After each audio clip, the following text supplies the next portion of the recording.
All right, let's talk about one of the most infamous poisons out there, cyanide. We're going to go deep. I mean, right down to the cellular level to figure out the answer to a pretty terrifying question.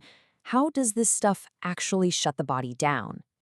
It all kicks off with a really strange paradox. I want you to picture this. Someone is suffocating. They can't get enough air, but their blood is packed, absolutely saturated with oxygen. That just doesn't make any sense, right? Well, that is the central mystery of cyanide poisoning, and it's exactly what we're going to unravel. So, to get our heads around this, we have to look past the usual suspects, the lungs, the blood. The issue isn't about getting oxygen into the body. Nope. The real problem is what happens after the oxygen arrives at its final destination. This is a story about a completely different and way more sinister kind of suffocation. The technical term for this whole situation is cellular hypoxia. Now, hypoxia just means a lack of oxygen, but that first word, cellular, is the key. It tells you the problem isn't the supply line, it's the factory.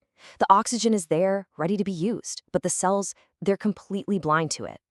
So what is actually going on here? What's the specific mechanism that causes this cellular shutdown? Let's look at a few possibilities. Does cyanide just, destroy the red blood cells that carry oxygen? Or maybe it floods the body with CO2. What about C? Does it latch onto hemoglobin and block oxygen from getting off the bus? Or is it something else entirely? Sometimes the best way to find the right answer is to first figure out what's wrong.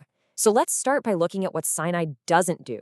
We're going to debunk a few of the most common myths, and once we clear that smoke, the real picture will get a whole lot clearer.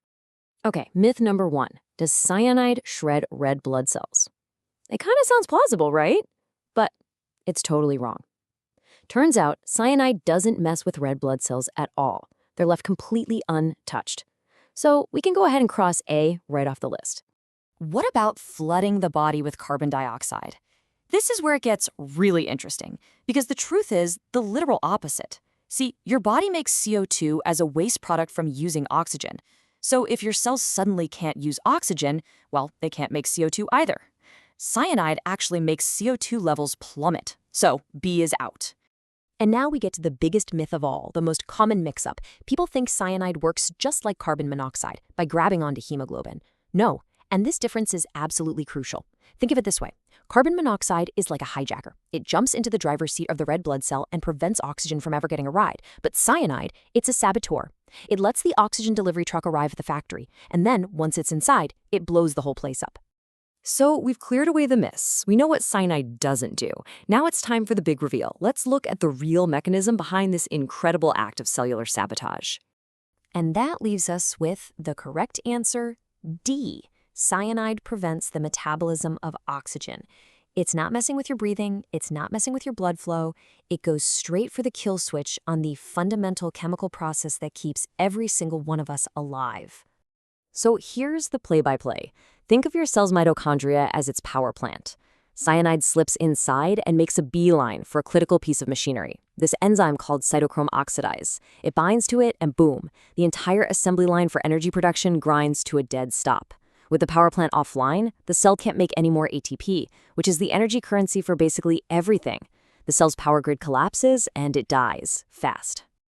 Okay, so that's what's happening in one tiny cell. Now, let's zoom out and see what this microscopic attack means for the entire body and why it is so devastatingly fatal. And this brings us right back to that bizarre paradox from the beginning. A first responder could show up, check a victim's oxygen saturation, and see a number like this. 99%. I mean, that's a perfect reading. The blood is jam-packed with oxygen, ready to be used. And yet, even with that perfect number, the person is suffocating. The oxygen is there, it's everywhere in the bloodstream, but all those little cellular power plants have been sabotaged. The fuel is in the tank, but the engine itself is completely broken. Now, this isn't just some morbid piece of trivia. It has huge real-world consequences. This is exactly why understanding cyanide is so critical in emergency medicine, especially for firefighters.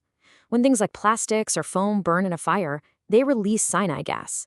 This explains those tragic situations where a fire victim is rescued. They're given tons of oxygen, but it doesn't help. They're still suffocating because their bodies simply can't use the oxygen being forced into their lungs. So if you remember one thing, let it be this. Cyanide poisoning isn't a failure of your lungs or your blood. It is a failure of the cell itself. It doesn't stop you from taking a breath. It makes every single breath you take totally and completely useless. So I'll leave you with one final thought. If your body is powered by millions of tiny engines, your cells, and oxygen is the fuel, cyanide doesn't cut the fuel line. No, it gets inside every single one of those engines, and it systematically sabotages the spark plugs one by one until everything just stops.